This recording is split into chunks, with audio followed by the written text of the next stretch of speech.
आपके घर में बिना कारण रुकावटें आती है? मेहनत बहुत करते हैं, लेकिन फल नहीं मिलता। परिवार में अशांति, रोग, धन की तंगी या बार-बार वही समस्याएं लौट कर आती है, तो हो सकता है आपके पितर आपसे कुछ कहना चाहते हो। शास्त्र कहते हैं जिस घर में पितरों की उपेक्षा होती है, वहाँ देवता भी स्थायी रूप से नहीं ठहरते। आज के इस वीडियो में हम जानेंगे पितरों को प्रसन्न करने के सरल उपाय, कैसे मिले उनका आशीर्वाद और कैसे आए घर में स्थायी सुख समृद्धि। इस वीडियो को अंत तक जरूर सुनिए, क्योंकि अंत में बताया गया एक उपाय बहुत कम लोग जानते हैं। पितर केवल हमारे दिवंगत माता पिता या दादा दादी ही नहीं होते, बल्कि हमारे कुल की वह दिव्य ऊर्जा होते हैं जो अदृश्य रूप से हमारे जीवन की रक्षा करते हैं। शास्त्रों में कहा गया है कि पितृ सूक्ष्म लोक में रहकर अपने वंश की उन्नति चाहते हैं। गरुड़ पुराण के अनुसार पितरों के संतुष्ट होने से वंश फलता फूलता है और असंतुष्ट होने पर बाधाएं जन्म लेती है। अगर आपके जीवन में ये संकेत दिखे तो सावधान हो जाइए। बार बार धन रुक जाना, विवाह में अड़चन आना, संतान संबंधी समस्या, घर में बिना कारण कलह रहना, सपनों में मृत परिजनों का बार बार आना, पूजा करने पर भी मन को शांति न मिलना, ये संकेत बताते हैं कि पितरों को तृप्ति नहीं मिल पा रही है। पितृपक्ष का सम्मान। पितृपक्ष केवल एक परंपरा नहीं, यह पितरों से संवाद का समय होता है। इस समय पितरों के नाम से भोजन कराए, ब्राह्मण, गरीब या जरूरतमंद को दान दे। भोजन हमेशा सात्विक हो, मन में केवल कृतज्ञता रखे, डर नहीं। याद रखे, पितृ भाव देखते हैं, दिखावा नहीं। डेली पितरों को जल अर्पण दे, ये सबसे सरल उपाय है।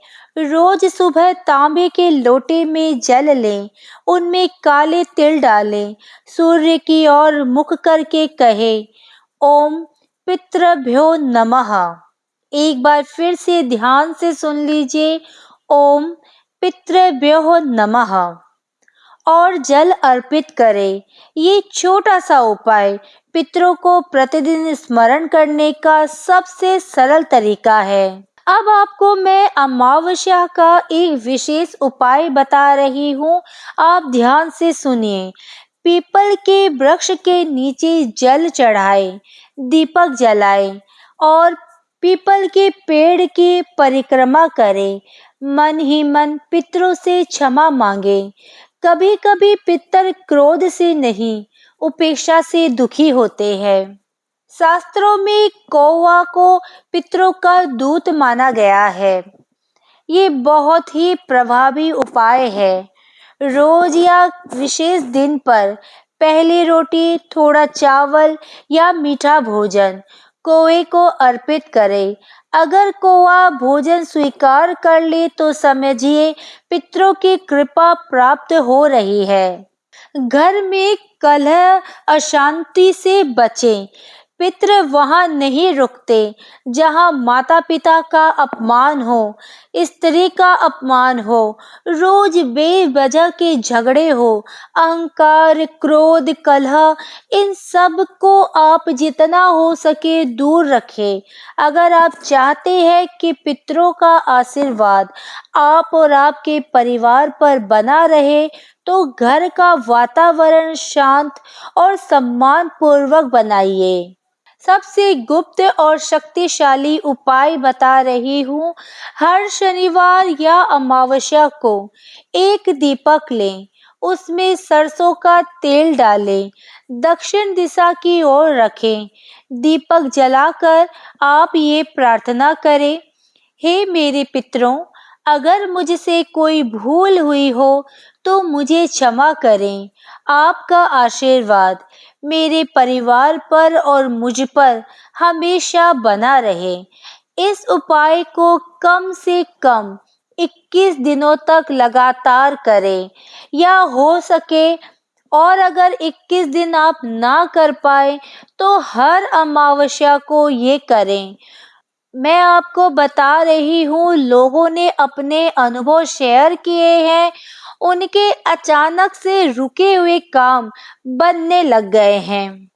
आप भी अमावस्या का ये उपाय अवश्य करके देखें और अपने मन में भाव प्रेम का रखें, अहंकार का नहीं। चलिए अब ये जानते हैं कि पितरों का आशीर्वाद मिल जाता है तो क्या क्या होता है हमारे जीवन में। बिना दिखे ही रक्षा हो जाती है, सही समय पर सही निर्णय लेने की क्षमता आ जाती है, घर में लक्ष्मी जी का स्थायी वास हो जाता है, संतान की उन्नति होती है, चाहे वो पढ़ाई हो, नौकरी हो, व्यापार हो, रोगों से मुक्ति मिलती है, मानसिक शांति मिलती है। दोस्तों याद रखिए, देवता प्रसन्न हो या ना हो, लेकिन पितर यदि प्रसन्न हो तो जीवन की राह आसान हो जाती है। अगर ये वीडियो आपके हृदय को छू गया हो तो इसे लाइक जरूर करें और अपने परिवार रिश्तेदारों के साथ शेयर करें, क्योंकि पितरों की कृपा केवल आपकी नहीं, पूरे वंश की रक्षा करती है। कमेंट में ओम पितृभ्यो नमः लिखना ना भूलें। आपके पितर आपकी भावना अवश्य महसूस करेंगे।